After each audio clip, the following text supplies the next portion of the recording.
Welcome along to the Matchbook Weekend Football Podcast. I'm your host, Daniel Hussey, joined, as always, by Mark O'Haire and Adrian Clarke. And Mark, just a quick one-liner on the Champions League group stages last night. It's going to be the last time we see the group stages in that format. And I was sort of thinking, watching it, some of the groups, obviously nothing on the line, but the groups that had something on the line, it was as dramatic as it gets, to be fair. So we're going to miss that format, I think. Yeah, I mean, consensus seems to be that way. I'm definitely in that camp. I know some of the groups can be done and dusted after 5 match days, let alone 6, and it does sort of deflate a little bit in terms of the entertainment excitement levels. But almost every year you get at least 3 or 4 groups where there's plenty still to play for, and we've seen that this midweek with a couple of almost shootouts to see who will reach the knockout stage. And I think it's very hard to sort of recapture that kind of level of excitement and entertainment from a neutral perspective going forward in the same sort of manner. And I think the beauty of the current system is the simplicity of it. There's 8 groups, so everyone knows the top 2 go through, third place goes into the Europa League. And a lot of these teams, there's a lot on the line in every match. Clearly, if you're Manchester City and you've got unlimited riches, then perhaps the group stage is a bit dull and boring. But just because it's boring for City doesn't mean it's boring for everyone else. And I always enjoy the Champions League group stage and sort of picking and choosing which match I want to see because of the permutations involved. And quite often you get to see some really interesting matches between 2 teams from different leagues outside of the Premier League. But I'm not so much looking forward to this Swiss model, but I'm happy to be proved wrong, shall we say, going forward. But I don't have high hopes. You better get used to Mark. You'll be covering it for the Champions League on the Matchbook podcast. Please God, so I don't like this negativity, but no, I have to. For what it's worth, I do agree, Mark. Adrian, we're gonna have to issue an apology. Desmond22 on Twitter got in touch to say you referred to a 2-2 draw, but you didn't make reference to Desmond, obviously, as it's known, and myself and Mark didn't pick you up on it. So, well, I don't know if I am going to apologise for this. I mean, this. I know it's a long-standing sort of usage of it, but now that Desmond22 is no longer with us, I don't know. I don't know. Are the modern generation fully up with Desmond22 and what that means? So I don't know. I was doing that one for the kids, just in case it went over their heads. Love it, Adrian. We will never apologize. Don't ever apologize on the Matchbook Weekend Football Podcast. Before we get going, do hit that like button if you're watching on YouTube. Subscribe to our YouTube channel completely for free. It's the best way to stay in touch with all our content, not just football, but NFL and horse racing as well. We will start. We've got 4 games we're covering: Newcastle, Fulham, Arsenal, Brighton, Brentford versus Villa, and then the big one, Liverpool versus Manchester United. We're going to go in race card order. So do check out timestamps wherever you're listening. You will find them for each match and all the sections, including EFL, European, best long shots, and best bets. We will start with Newcastle versus Fulham, and the current prices we have on the Matchbook Betting Exchange. Newcastle are 189 favourites after last night. Fulham 4.3. The draw is 4.1. Both teams to score. Yes is favoured in that market at 172. Fulham get half a goal start on the Asian handicap line, and the total is 2.5, 177 for the over. Mark, take it away. Well, firstly, your thoughts on last night and where that sort of leaves Newcastle, because a lot of Newcastle fans are saying they wouldn't mind too much if they dropped into the Europa League going into the match day last night. So for them to call out of Europe altogether, it is a bit of a blow. I know the squad might not be able to cope with it, but it is a bit of a blow. I think it is a blow for the club itself and what they want to stand for. Absolutely. But, if there is green shoots out of it, it's the fact that you are playing less games now between December and the run-in May, which can only help sort of strengthen their case for another stint at the top 4. So there are sort of small positives from it, but I completely understand why they must be absolutely gutted. Full disclosure, coming into this match, I did my prep on Wednesday morning with this match in mind, knowing that Newcastle were playing Milan in the make or break Champions League game. But my analysis and my read of this game wasn't going to change unless there was anything major in terms of injuries or fallout from that fixture against Milan. And my stance was to oppose Newcastle. It was also to support goals, but I'll let Adrian kind of take that kind of angle. So I'll stick on opposing Newcastle because there's a few reasons for it. The obvious one is the fatigue element. We know all about the physical fatigue. This team, with the injury crisis, have had to go the same 11 almost week after week after week, but 2-3 times a week at times. I heard Eddie Howe talking after the Spurs match at the weekend, and again ahead of the Milan match, about how big that game was for them at St James's Park, how hard they had to work last season to finish in the top four, to have themselves the opportunity to play the likes of Milan and Dortmund and PSG in the Champions League. It was a huge effort, and he was, basically saying we'll fight tooth and nail to stay in this competition, to stay in European football after Christmas, because we worked so hard last season for it. So it's going to be a bitter blow to not have that. So it's not just a physical fatigue, it's now the mental fatigue as well. And that would have been the case regardless of the result last night. Playing on a Wednesday night at St James's against Milan in a must-win Champions League tie, to then less than 72 hours later have to host Fulham in a Premier League match. Adrian's been a footballer, I haven't, but I can assume that the motivational aspect might require a bit of tuning up, because you're so high, so up for it on a Wednesday. Fulham on a Saturday after what's happened on a Wednesday suddenly doesn't feel quite so significant. So that is a concern for me, as is the playing personnel. I know Dan Burn was back in the squad, but how fit is he? Is he capable of starting here? If he's not, they've got an issue because Kieran Trippier is suspended. That's a blow. I know he's looked a bit leggy this season, but he's also leading the Premier League in terms of assists with 7 already, which is an incredible feat from fullback. We know Eddie Howe doesn't have a huge amount of options. There's a 17-year-old having to play every week, basically, in midfield at the minute. So I can't see Newcastle being anywhere close to 100% in terms of fitness, physicality, and a sort of mental attitude coming into this game. But I'm well aware Newcastle at St James's are a force to be reckoned with. The points tally shows that, but the underlying metrics do as well. They're as strong as any in the Premier League this season at home, incredibly dominant. But I think just occasionally you have to look beyond what the metrics are saying and use your own sort of intuition, your own common sense, to trust and judge a team. And do I want to trust a tired Newcastle team who have prioritised Wednesday night at this price so soon after what was heartbreak, really? And I don't. And so I have to oppose them here. And it just so happens that Fulham have exploded in form in recent weeks. Unbelievable, really, to score 16 goals in 4 games, 3-3, 5-5, having managed to score 10 goals in their opening 12. It's incredible. Raul Jimenez is scoring. He's looking like pre-injury Jimenez in all aspects, really. Willian's scoring, creating. Alex Iwobi's creating, scoring. It's like we've kind of turned the clock back a decade. But they're obviously fresh, well-rested after a 5-0 thumping of West Ham, doing the same to Forest. And, Adrian was, full of positivity about Fulham after their game at Anfield, when they gave Liverpool a right good scare and really probably deserved something out of that match. So if they can create or replicate something even just close to that performance at St James's Park, then there's absolutely no reason, I think, why they can't go and get something out of this match. And the price here is, I put it in at 2.06, but it's now 2.11 for Fulham plus half a goal. And I think circumstantially that's a very fair price, and it's one I'm quite happy to get on board with. Yeah, Adrian, you were on the Fulham train nice and early. So were you tempted at all to back them here against Newcastle at that price? Definitely. Yeah, no, it was on my list as well. Fulham plus half a goal. It also looked at them as a potential long shot, Fulham, and both teams to score. You can get that at 7.6, by the way, which was pretty juicy. Obviously, Milan went there, won. Both teams had scored. Liverpool earlier on in the season went there and won. Both teams scored. So yeah, those selections are very much worth considering. I just love the way they attacked the game at Anfield. There was no fear.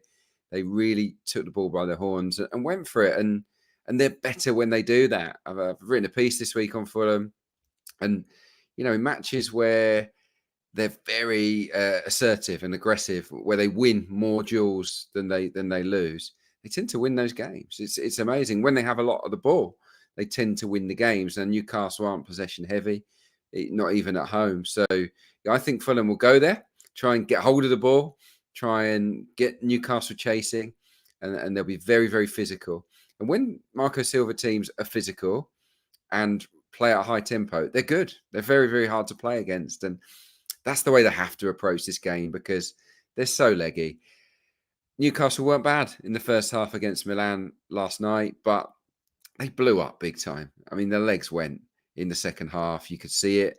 They were treading water, some of the guys in there, and that's a problem because Fulham are a fit side and they will test them.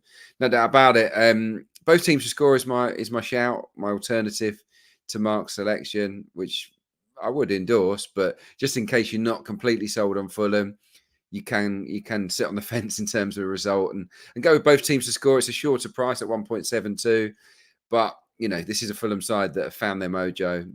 Raul Jimenez obviously back on form, but loads of the guys, as Mark was outlining, are in good nick at the moment. And remember, it wasn't just the 3 that they scored at Liverpool. They got 2 at Arsenal. They got 1 at City. They got 1 at Villa. They got 1 at Brighton. Really should have had a couple against Tottenham as well in the game in North London. So, yeah, I think they're more than capable of scoring against this weary Magpies team. So I don't trust them at the back. Although Tosin's return has improved them a little bit, I've got to say. But yeah, I think that Newcastle should score. They have scored in every home game in the Premier League this season. So yeah, Newcastle almost always nailed on to get at least one. Fulham on fire going forward. I do think both teams to score is a decent shout. Okay, yeah, both teams to score. Definitely the safer shout, 172. But I'm going to stick with Fulham plus the half goal start at 2.11, as Mark said. So that is on the drift a little bit after last night. So well worth checking out. 2 value plays, I reckon, in that game. We'll go to Arsenal versus Brighton, our second game here. This is Sunday, 2 o'clock here. Unfortunately, won't be part of the Super Sunday. We'll get to that, I guess, at some point over the next few minutes. But it's Arsenal 152 favourites, Brighton 7.2. The draw is 4.9. Both teams to score, yes. 177. The Asian handicap line sees Brighton get a 1.25 goal head start at 186, and the goal line is 2.5. And Adrian, this is a game we were both at last year, Arsenal versus Brighton, and not the best of memories. Memories of a great trip, but a terrible 90 minutes, I have to say. Yeah, not good. I mean, Brighton love it at Emirates, don't they? They've won on their last 3 trips now. I think 3-0, 3-1, 2-1. So yeah, can't back Arsenal here. I'm not going to tip up Arsenal.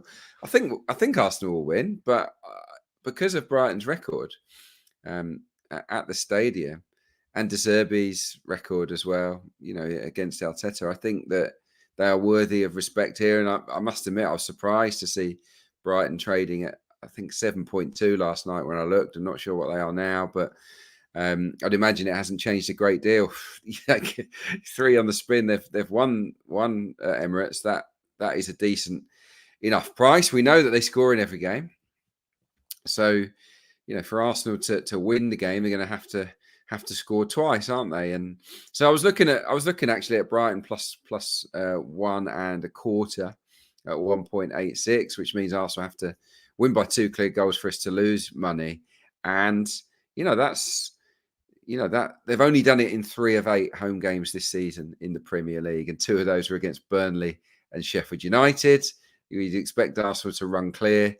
And the other one was against Manchester United, where, scored two very late goals. So it's not as if Arsenal have been wiping the floor with teams at home with regularity, running away with things. And I would expect this to be a pretty competitive game. So Brighton plus 1.25 is definitely of interest, as is both teams to score. Again, really, it's slightly shorter at 1.78, but it's landed in every single Brighton game this season.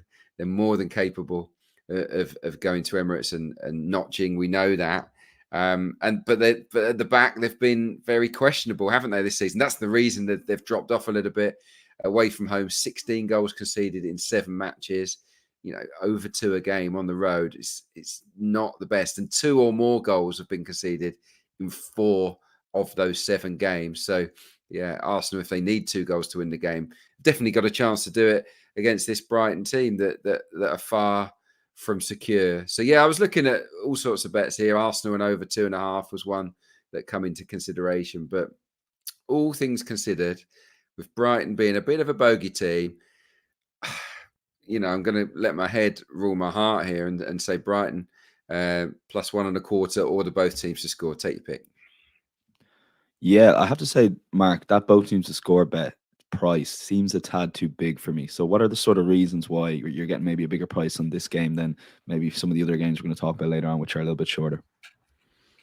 Well, Arsenal are such strong favourites, which will have a big bearing on it. If Arsenal are, 1.4 or shorter, then the likelihood of them winning and Brighton contributing, is lower because of that. The goal expectancy, the goal supremacy is very much in Arsenal's favour in that regard. And in all honesty, Brighton have dropped off a little bit this season. I don't think I'm being controversial to say that, but you go back to the 3-0 exhibition, I would say, when Brighton won here in May.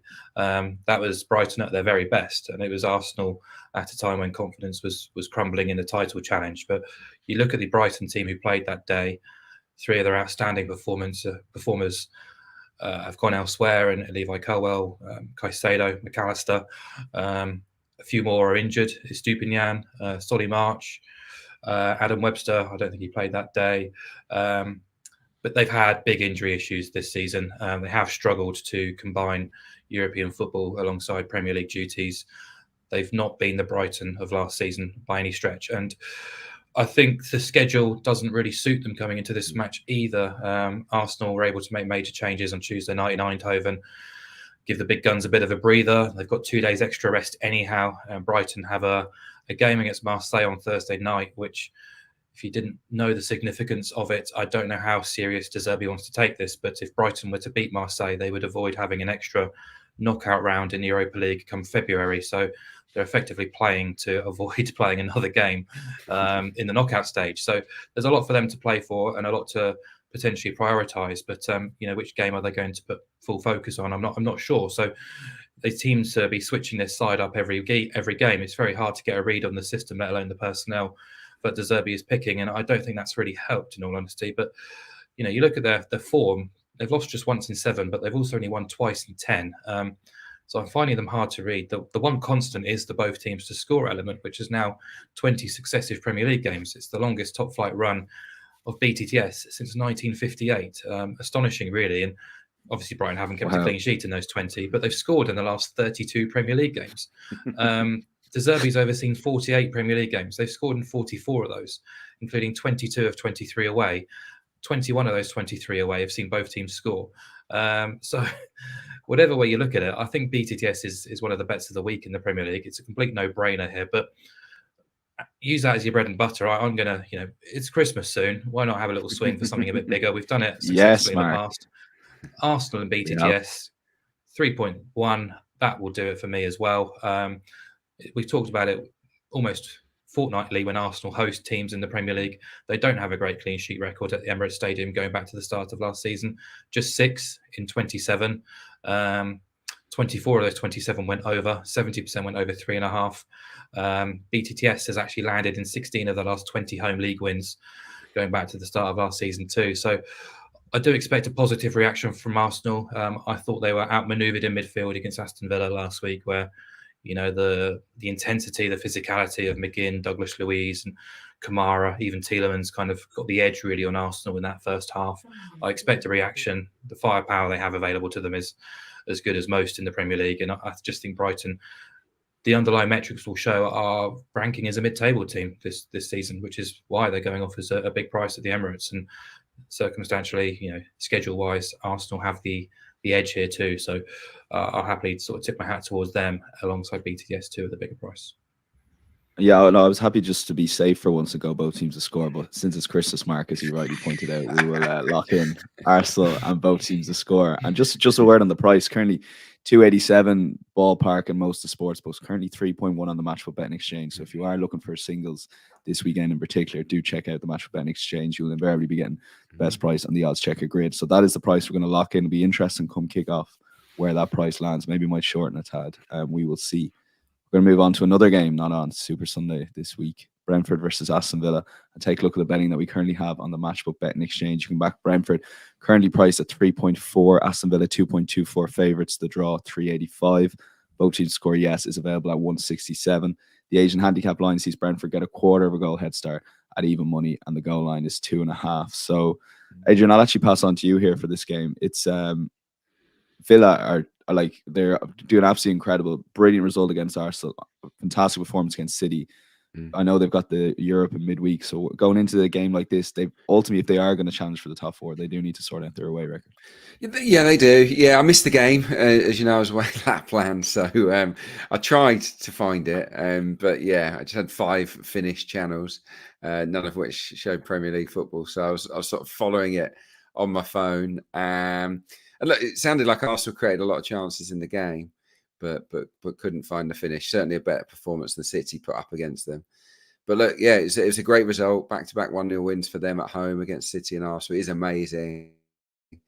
But yeah, on the road, can you trust them? That's the big question mark, isn't it? And I don't think you can, especially after a longish trip in Europe on Thursday night. So that definitely plays in Brentford's favour, doesn't it? I must admit, I look at this fixture, I find it really hard to pick who to win. Obviously, Villa on great form, but then you've got that European game. You've got the away form is questionable. And then look at Brentford, pretty reliable on home turf, but they're really stretched at the moment. I don't know if you've seen some of their lineups. They've been using Yanelt and Godos at fullback. Really, a lot of players in their starting 11 that wouldn't ordinarily get near it. So they're way below par. Obviously, and Burmo is out injured as well at the moment. So I wanted to steer clear of choosing the winner here, and I've got it's a price-based selection. This really, I just look at it and think, well, that feels too big, and that's both teams to score no at 2.4. I think that Villa, as they showed against Nottingham Forest, more than capable, and at Liverpool, of going away from home and blanking, especially against the Brentford team that, against the top sides, are very pragmatic. Now, this is going to be fascinating. What's Thomas Frank going to do? Because he's got a tactical blueprint. Whenever he faces the traditional big six teams, changes to a back three, or 5-3-2, and he sits in and is placed very defensively and then looks to counter. Against everybody else, he goes 4-3-3. How's he going to treat Villa? It's a good question. Yeah. Yeah, exactly. If he treats them like a top side, he's going to go pragmatic here. And Villa are not used to that. Villa are not used to coming up against low blocks and 5-man defenses with 3 midfielders sat on top. The counter attack as well against them would be an issue with 2 up front, especially with that high line. So what is that going to make Villa a little bit more reticent to push bodies forward? I think there's every chance that Villa could find it hard to break down a Bees team. But on the flip side, if Villa get themselves an early goal, I think there's every chance that Villa, given the form that they're in at the minute, can see the job out and contain a Brentford side that contains no Mbeumo, contains no Ivan Toney, of course. So, yeah, I think, I don't know which way it's going to go. We know it probably won't be 0-0 because Unai Emery's never had one, hasn't he? I think it's 92 games running now in the Premier League with no goalless game. But yeah, I can see a 1-0 on either side, and both teams have managed plenty of those this season. So yeah, both teams to score for me, 2.4. Yeah, both teams to score no for me. No. Hopefully someone didn't just pause the podcast going, grand, both teams to score. Adrian Clarke. Both teams to score now, and they will be recapped in full, so there's no confusion at all on Matchbook Insights. So do check that out post-recording. Mark, I thought that was very interesting from Adrian on the Brentford setup, because how are they going to treat Aston Villa? What's your take on that? Yeah, very interesting. A lovely scene setter there from Adrian. I think they probably will treat them as a top 4 or top 6 team, because Villa are deserving of it at the minute. That was a hell of a week they put in, toppling both Arsenal and City at Villa Park, and extending that club record winning streak at home, which is a remarkable achievement in its own. But they did so against City and Arsenal with 2 very different performances as well, and they are in the top 4 on merit. And in my eyes, the underlying data may suggest they're running a little bit hot, but the eye test and those results prove that, at least at Villa Park, they're a serious animal to be rated as. But they've got a wonderful blend of sort of technical quality, and it's got to be matched by this sort of desire and intensity across the park, especially in that midfield engine room with John McGinn. He's just reinventing himself seemingly year on year, and he's been brilliant. And that midfield, you've got a great example of that kind of blend of technical quality and intensity and physicality. But I think at centre half, you've got 2 of Spanish football's best centre backs combining now, in Pau Torres and Diego Carlos, who have really kind of put together a lovely combination in English football. And Collins has looked all right at right back. Luca Dean's got his flaws, but he's delivering consistently for Villa. So there's a sprinkling of everything, I think, which is what's quite nice. And unlike Unai Emery teams of kind of times gone by, Villa are actually really good fun to watch. But I do have a question mark over their ability away from home, their ability to continue playing in this same style, which hasn't seemed to be translated too often. Their performances have been iffy. They've won 3 times in 8, but the wins came at Burnley early on in the campaign. Fair enough. Winning at Chelsea, who were reduced to 10 men, and Spurs, where I felt they were absolutely battered in that first half, and I'm quite fortunate really to get 3 points, let alone just 1. So, you look at the underlying metrics, they don't look pretty. Villa are painted as a bottom half team away from home. A lot of that is to do with the damage done at Liverpool and Newcastle early on in the campaign, but they've still lost the XG battle in 5 of 8 away days. Forest and Burnley, the only away games in which they've won the XG battle by a reasonable amount. And last time out against Bournemouth, just very lucky to pick up a point. They were battered for the most part. So, Brentford have a very good record in sort of Hounslow, as I like to say. But, it's 4 defeats in 27 now, going back to the start of last season. Admittedly, their form recently has tailed off a little bit due to the injury crisis. They've only scored 4 goals in the last 5 games in the Premier League. 1 was a penalty, 3 came against Luton. You look at the players who missed Sheffield United last week. No Aya, Collins, De Silva, Henry, Hickey, Jensen, Schade, Tony, and Mbeumo. There's a possibility that Collins and Jensen come back into the fold here, but even still, they are a little bit light up front. But I just looked 1.8 on Brentford with a half a goal start. I'm all right with that, even with that injury crisis. I still think they're the kind of side where individuals almost don't matter as much as most teams.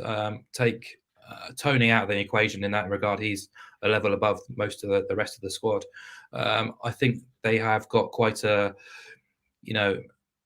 interchangeable squad there where, it doesn't really matter the name on your back. You are capable of filling in and doing a job. So I think they can frustrate Villa, who this is more a play rather than being pro Brentford, more against Villa, just because I can't see them sort of continuing these sky high standards. And so far we've seen so far away from home, that's not been the case. So it just felt like a nice opportunity to be against them at a short price away from home.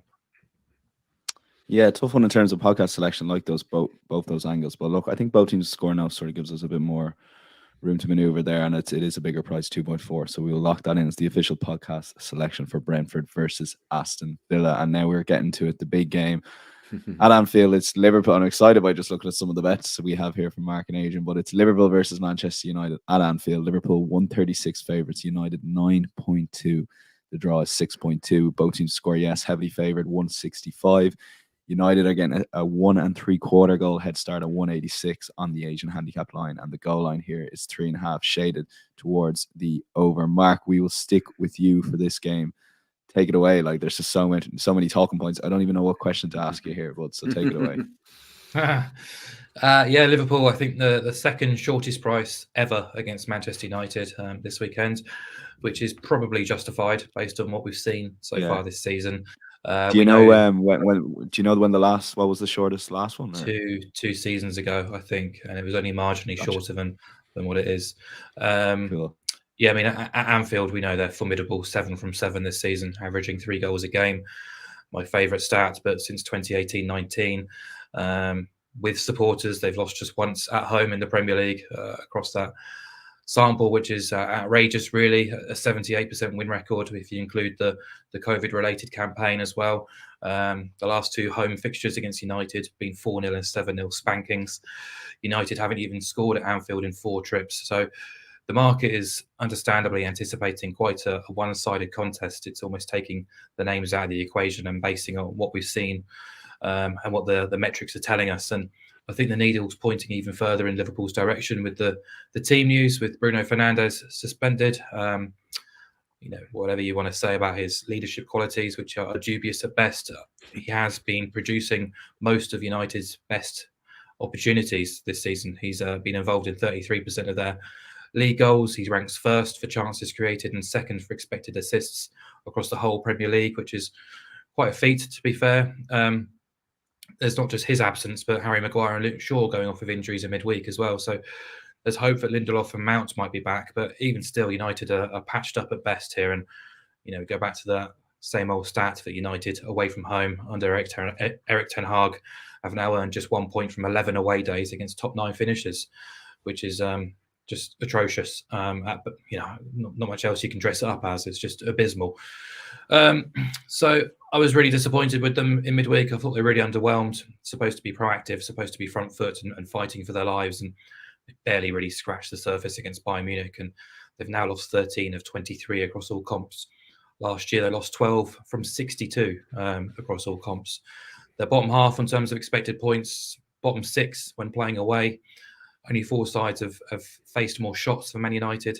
Just an embarrassing number of just negative trends really to suggest about United. Whereas Liverpool, I have to say, I've not been completely convinced by them at all season. I'm still waiting for them to sort of click into gear and we see their best foot put forward. But Adrian was critical of their performance against Fulham, and rightfully so. But the last 2 against Sheffield United and Palace, they've been sluggish in open play. They've struggled to create clear-cut opportunities. They've looked vulnerable to the counter-attack, but they've managed to nick it. And they're not playing like a Premier League leader, I think, right now. So they've been very reliant on late goals recently. But one thing you can't deny is the superior firepower they have to almost every team in the Premier League. And it's perhaps not conducive the way they're going about their business right now to win titles, but at the minute it's getting results. And I think ultimately a home game against United is going to stir the senses that little bit. So you have to fancy Liverpool. It's very difficult to get United on side, even with a hefty handicap start. But I don't expect something similar to what we saw last year. I think the 7-0 was kind of the exception rather than the rule. So, you look at Liverpool's matches traditionally against United and against Everton at Anfield, they do tend to be a little bit tighter, scrappier affairs, especially that game against Everton earlier this season. Now, United are ranking as a worse team than Everton this season, so I'm not suggesting they can replicate a similar level of performance. But Liverpool have scored just 4 goals once in the Premier League this season, and only one of United's matches have featured 5 goals or more. So they will try and take the positives out of that Man United match where they didn't look as ragged defensively. But I think they can keep this to a reasonably respectable scoreline, which isn't saying too much. But I'm going to back Liverpool to win an under 4.5 goals because it's 2.12. I just think the range of correct scores on your side there is enough to believe that increase from Liverpool to win at 136 to 212 is good enough to take. So that's my viewpoint. Liverpool should win this and should win comfortably. But I still have a lot to sort of see from Liverpool to believe that they are going to win the title this season. Thinking of the positives for our Manchester United listeners, you're not going to get hammered, Mark says, as he backs Liverpool in under 4.5 goals, 2.12. Adrian, you think they might at least lose by a couple of goals here. So I've never really seen you take on an Asian handicap quite as big as this. So I'm excited by this case that you put forward. I often don't think to do it. But here I just thought, it's Liverpool minus 1.5 goals. So you're backing Liverpool to win by 2 clear goals or more. And I think that's eminently doable in the game. I mean, we've all seen how bad Manchester United have been this season. City, Arsenal, Spurs, Brighton and Bournemouth have all overcome this handicap to beat Manchester United this season. Liverpool themselves, 6 of 7 games, they've won by 2 or more goals at Anfield. The only one they didn't was the last one against Fulham, where they did get out of jail. I wasn't that impressed by them in that game. And they've been unconvincing of late, but they've picked up the points. They're kind of due a performance. That's how I feel. And I think that's what Mark was maybe alluding to there. This is a game that will get the juices flowing. I expect it to be a lot more atmospheric, a lot more aggressive, assertiveness, all those factors that you associate with Klopp. I think they'll come bubbling to the surface, and they're going to try to make life hell for Manchester United. And the big question mark here, and I think we all know the answer to this, is how much do United fancy that? I mean, they won't, will they? I mean, they're not going to bite down on the gum shield and come out swinging, in my opinion, for Eric Ten Hag. Not in this game, not in any game. It doesn't seem so anyway.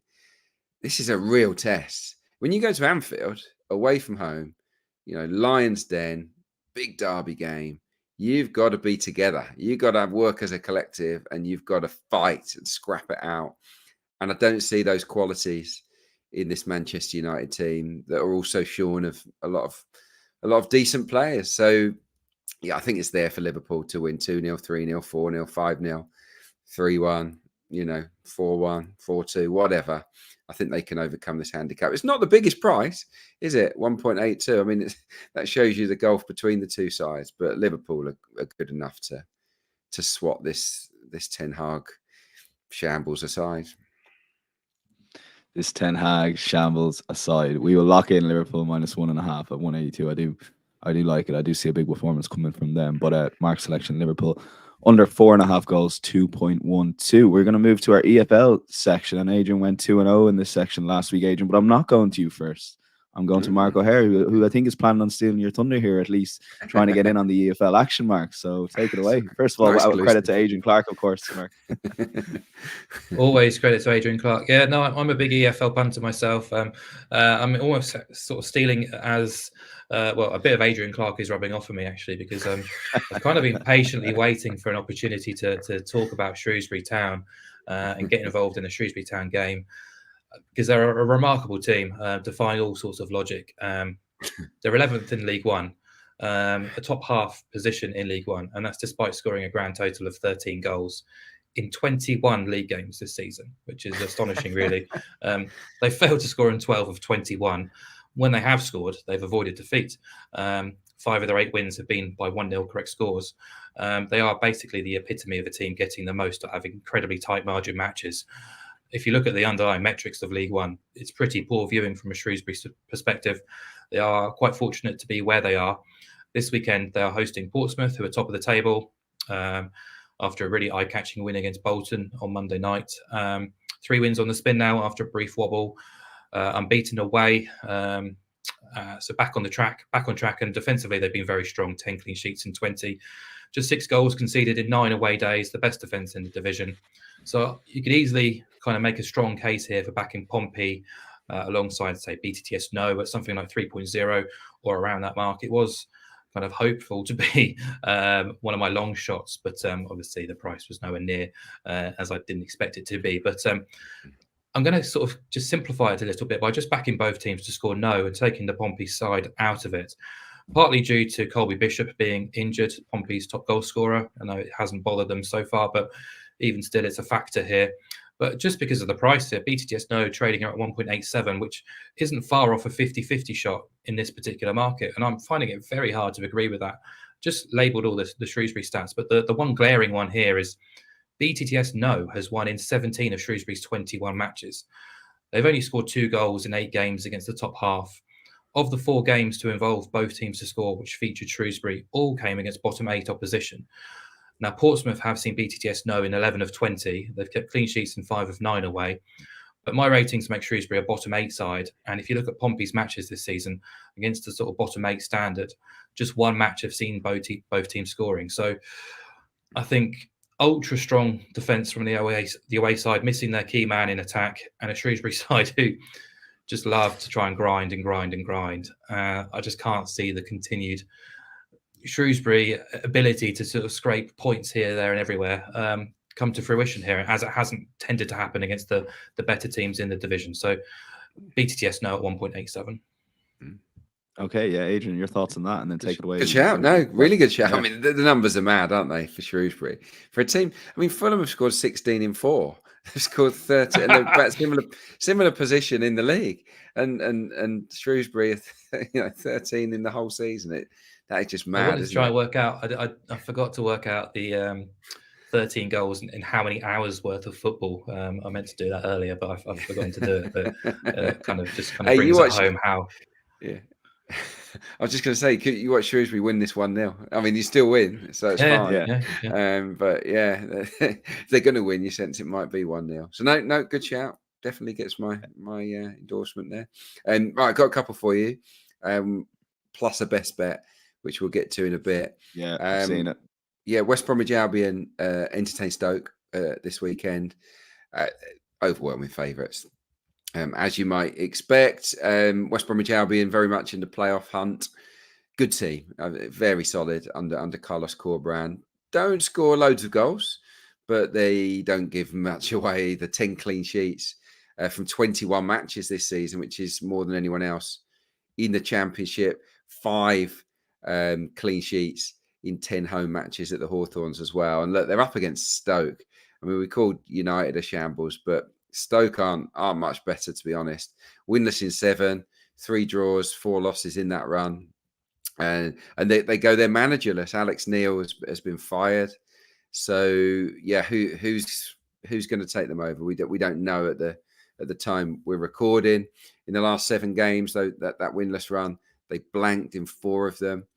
And if you look at their record against the best teams in the Championship, they've scored 3 goals in 8 matches against the current top 9. And West Bromwich Albion are very much a top 9 side. So this is the kind of match they are very, very likely to blob in. They failed to score in 10 and 21, full stop anyway. And then, so I thought West Brom to win the game, clearly. But then with the undershout, I don't fancy Stoke to get much in terms of goal output. But in under 4.5 goals has landed in 18 of 21 games for Stoke. And for West Brom, it's landed in 19 of 21 matches. So highly likely, I would suggest that there'll be under 5 goals, and based on current form and the quality and the direction of travel of these two sides, pairing it with the home win, feels strong. Okay, yes, that's West Brom under 4.5 goals versus Stoke 195. Your second selection, Adrian, is Stevenage. Both teams to score no versus Exeter 2.42. Yeah, good price, really good price. You're talking about a team here, Stevenage, that are 3rd in League One, and you're talking about Exeter, who are plummeting. Unbelievable, really. They've taken 2 points from their last 10 matches, Exeter City. 2 points from a possible 30. Their goal difference in that period is scored 2, let in 23. So, I mean, Exeter couldn't be coming to Broadhall Way, or the Lamex Stadium, as it is called now, in worse nick. And Stevenage are flying, absolutely flying. 21 points from their last 10 matches. Remember, Exeter got 2. So, it's quite the difference in terms of form. Exeter have only scored 7 goals in 9 away games. Stevenage have only lost once at home. Exeter have failed to score in 58% of their matches.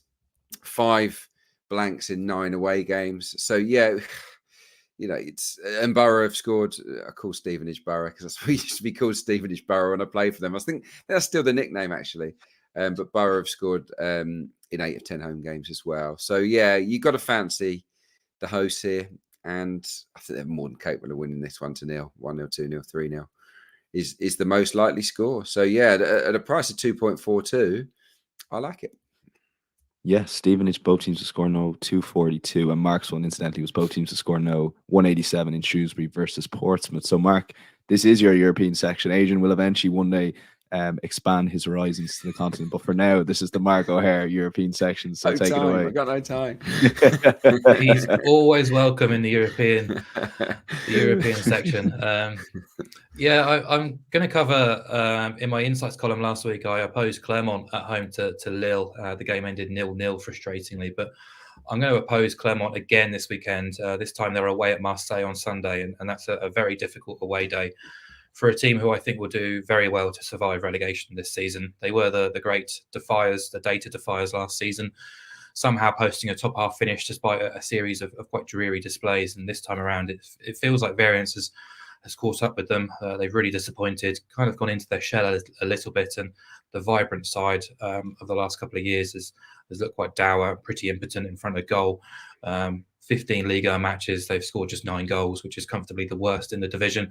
And they've been especially poor against teams, the better teams in the division, just 3 points from 11 against sides outside of the bottom 6. All 3 came via 0-0 draws when largely up against it. So this is now their toughest away day of the season so far. Marseille have found form lately. 3 successive wins. They're scoring freely, creating freely. And at the Velodrome, they're unbeaten in 7. Winning 5, conceding just once at home this season.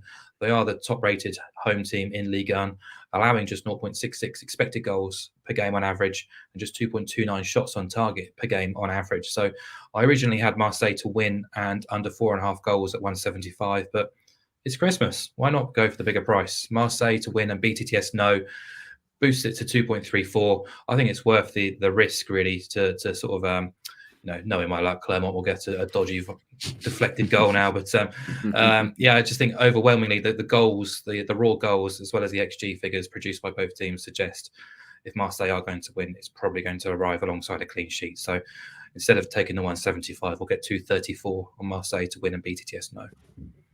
I'm just laughing and smiling. The amount of matchbook listeners, I'll be cursing that Clermont goal if it does happen this weekend by a deflection. But fingers crossed it doesn't. Mark 234, Marseille, both teams to score. No, best long shots. Look, Adrian, I have to give you full props here.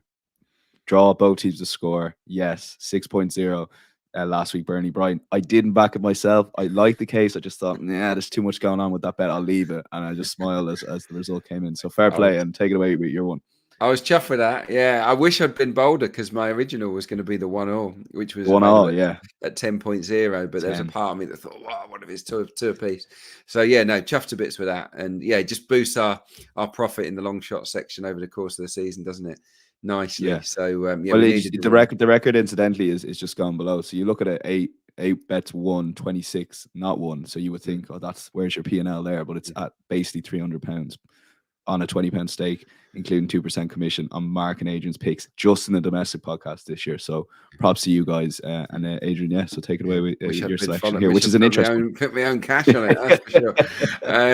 Right, yeah, I'm dipping into the championship here because I looked at the odds in the championship and I thought there was one number that really stood out to me, and that's Coventry City at Leeds United, 7.0 on the nose. Coventry are not a bad team. They really are. Mark Robins is a very, very good manager. And remember, they're penalty kick away from being in the Premier League. You see Luton causing problems for teams at the highest level. Well, Luton and Coventry, there's nothing much in it last year. So they lost Gyökeres up front. They lost Hamer. 2 big losses. And it's taken them time to regroup. But they're finding their feet now. The new players are settling in. They've brought Callum O'Haire back from injury. He's been out for ages, almost a year. He's a really good player in the championship. And as I say, Mark Robins is smart. So Coventry, for me, when they've got all the players up to speed, players fit and available, they're a team that can knock on the door of the playoffs again.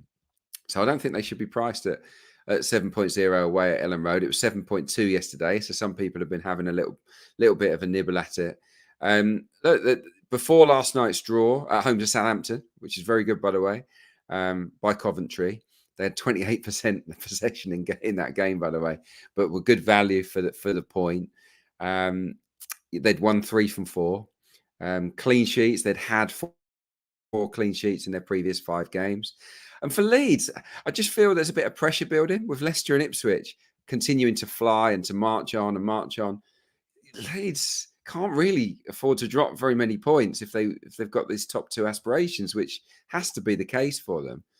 So there's a bit of pressure building on them, and that can create mistakes, can't it? And we saw them put in a bit of a dodgy performance in midweek at Sunderland, lost 1-0 Leeds United, a bit suspect to set pieces in that game, and look, their home form's very good. They've won 7, they've drawn 3, they've lost none. So I can't knock Leeds United or their home form, but I do know that Coventry will go there and they will sit in and they will say, come on then, come and break us down. And I think Mark Robins can come up with a game plan that stifles Dan James and Somerville and Ruter and all of these great players that they've got in the forward areas. I think he's capable of taming them. And Coventry under him are always good on the break, always a threat. So yeah, I look at Cov as well. Away, they scored. They lost 2-1 at Ipswich. No shame in that. Lost 2-1 at Leicester. Tight game. Lost 3-2 at Preston. Lost 3-2 at Cardiff. 1-1 at Hull. These are all top half teams away from home where they've gone there and scored and been very competitive. This Coventry are in much better form than that Coventry. So I think they got a chance here. I'm not saying they're going to win, but at the price, I think it might be worth 50p. Sports books have it at 6.0, Adrian Clarke. We have it at 7.0 on the Matchbook Bet exchange. So it's hard to argue its value at, I think it's nearly valued at 6, let alone the 7.0. I just know I do a bet with a lot of my mates who put a fiver and everyone picks a selection. I just know someone's going to pick Leeds. I'm just going to go. Did you not listen to Adrian Clarke on the Matchbook Weekend Football podcast? Leeds are a quality team. They are, but yeah, they shouldn't be such overwhelming favourites, in my opinion, for this game. And I think they will feel the pressure a bit with Ipswich pulling away too. Mark, I mean, there's a lot going on in your best long shot, so I'll leave it up to you, bud, to take it away here. Barely fit on the screen here. Something a little bit different. Going to Sunday for a double, basically Arsenal to win and both teams to score, which we've already outlined earlier in the podcast against Brighton. And I'll double it with Leverkusen to win and both teams to score when they play Eintracht Frankfurt. Leverkusen, top of the Bundesliga, they are no longer a well-kept secret. Everybody's well aware of their quality and ability and the great things that Xabi Alonso is achieving at the Bayer Arena. They've been held to successive draws, 1-1 against Dortmund and Stuttgart, which is fair enough. They're two of the top teams in the Bundesliga so far, but they're still a superb side with an amazing record, I should say, at home, where they're 6 wins from 7 unbeaten. They've actually scored at least twice in 12 of their 14 league games and 3 goals or more in 9 of those 14. So they've got no trouble scoring, great firepower. Expect them to score a few against Frankfurt, who are up to 7th after what was quite a clinical assassination of Bayern Munich last week. 5-1. I'm sure everyone's well aware of that, but it probably wasn't a 5-1 game. They took their opportunities. They defended valiantly and put Bayern under pressure, but that performance came on the back of 2 successive league losses. But after a slow start, their matches have started livening up. So the last 7 have gone over. 6 have seen BTTS, and 4 of those 7 have gone over 3.5. Now, overall, Eintracht have only failed to score twice.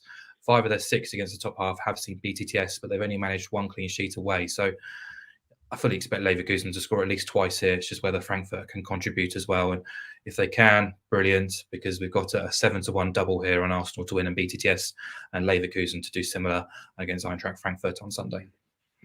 Okay, 8.0, as Mark said, on the Matchbook Betting Exchange. You can double them up and do multiples, of course, on the Matchbook Betting Exchange. With best bet time here, Adrian, I have to start with you again here with this selection. So I watched Ipswich in midweek. More so than the United Bayern game, I was sort of switching between the two.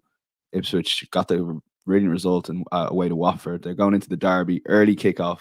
You think there'll be goals here and they'll win this?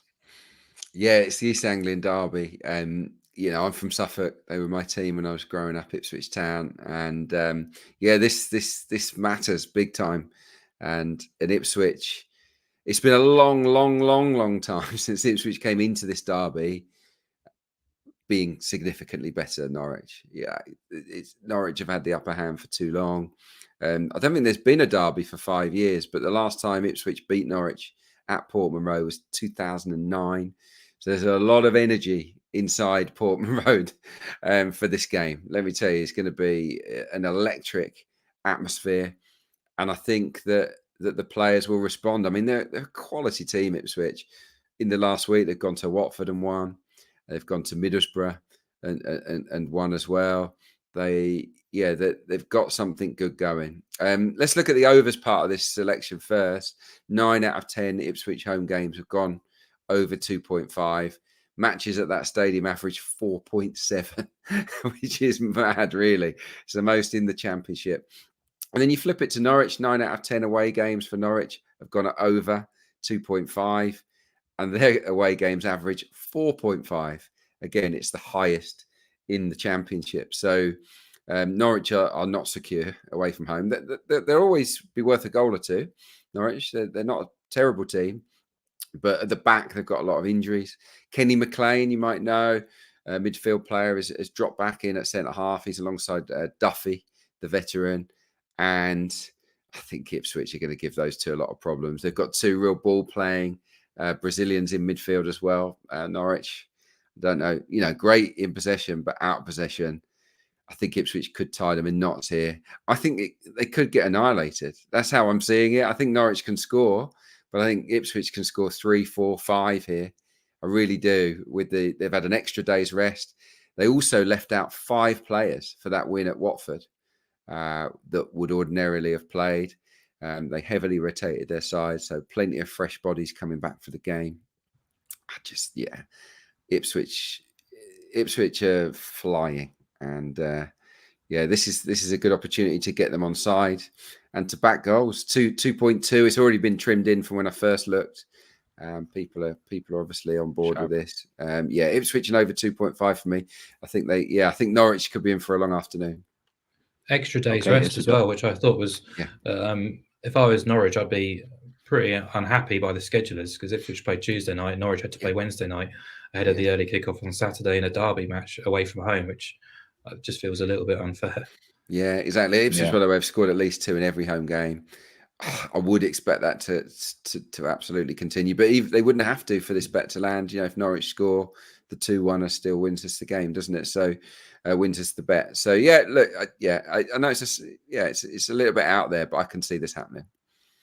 Okay, it's Ipswich and over 2.5 goals, 2.2 in the early kickoff against Norwich. So don't miss that at 12 or 12:30, I think. Mark, we will go to you for best bet, and this is the game that Sky picked on Super Sunday. So I currently have the Super Sunday rate at 6.944 for the Manchester United Liverpool game out of 5, and this one 2.5 out of 5. So can you maybe sell it to me a little bit more, so I might bump up that rating before the end of the podcast? Yeah, I don't think it's going to be a bad game. I hope it's not going to be. I know the names don't exactly jump off the paper at us, but no. I'm going to back both teams to score at the price, because how many times have you read out the match prices of a Premier League match this season, Dan, and you go on both teams to score is short again at 1.5. Both teams to score is here, it's 1.55. Both teams to score is 1.4. Do I sound like that, Adrian? Do I? Well, it's a pretty good impression. Yeah. It's a rarity to see a Premier League match. We've talked about Arsenal, Brighton, and in fairness, that was very, very close to being my nap. But we've already touched on it, so I thought we'd give this match a bit more coverage, because BTTS is trading at 1.8. Yet BTTS has won in 13 of 16 West Ham matches, and BTTS has won in 13 of 16 Wolves matches. So both teams have an 81% success rate in this market already this season, yet we're getting 1.8. I know it's just raw goal data, but even still, it paints quite an overwhelming picture here. West Ham have kept 1 clean sheet in 16. That came against Sheffield United. Wolves have kept 2 clean sheets against Everton and Burnley. West Ham have scored in all bar 2 games. Wolves have scored in every game since the opening weekend. So if kind of raw goal data is your thing, I don't think you'll find a more overwhelming argument for both teams to score selection this weekend at a price such as 1.8. But yeah, there's a bit more meat on the bone. West Ham have scored in 21 of the last 26 at the London Stadium. They're coming off a 5-0 thrashing at Fulham, where Moyes was trying to sort of bemoan the schedule and having less time to prepare. His players didn't really turn up. Defensively, they just fell apart, really, and there was no intensity there. Well, they're having to play football on a Thursday night coming into this match again. So it's difficult to assume they'll be at their best if he's complaining about it last week. So, but they have managed to take 10 points from the last 5 Premier League games. I found them quite a confusing team to second guess this season, but they're going to have close to a full squad available for this game. And then Wolves, I was really disappointed actually with their performances against both Forest and Burnley. When well favoured, they're underwhelming for me against Burnley when I backed them. Scored from a Burnley mistake and conceded a lot of territory and chances. And against Forest, they had to ride out a bit of a storm from Forest at Molineux, who missed some really good opportunities in that game. But going forward, you've got Cunha, who's creating and scoring on a regular basis now. Hwang, obviously, too. And there is hope that Pedro Neto could be involved this weekend for the first time in a long time, too, which will excite Wolves supporters. So, yeah, just kind of reiterate those numbers. But 13 of 16 of each of these 2 teams' matches this season have seen both teams score. 81%. We're getting 1.8 on BTTS here, which just doesn't feel quite right to me. Okay, we'll lock that in as the best bet, and I'll bump up the Super Sunday rating by 0.2. So it's a 7.1 out of 10 this week. We're looking forward to it, and we're looking forward to all the football. My thanks to Mark and Adrian. One final podcast from us in 2023 will be the next Thursday's podcast with the Christmas schedules and the weekend falling, that sort of thing. But yeah, thank you to all who have listened so far this year. We've really enjoyed giving you the podcast, and thanks as always for the kind comments on social and YouTube. Do check out the Matchbook Betting Exchange, and if you are having a bet this weekend, please enjoy it, but do so responsibly. Chat to you next week. Bye-bye.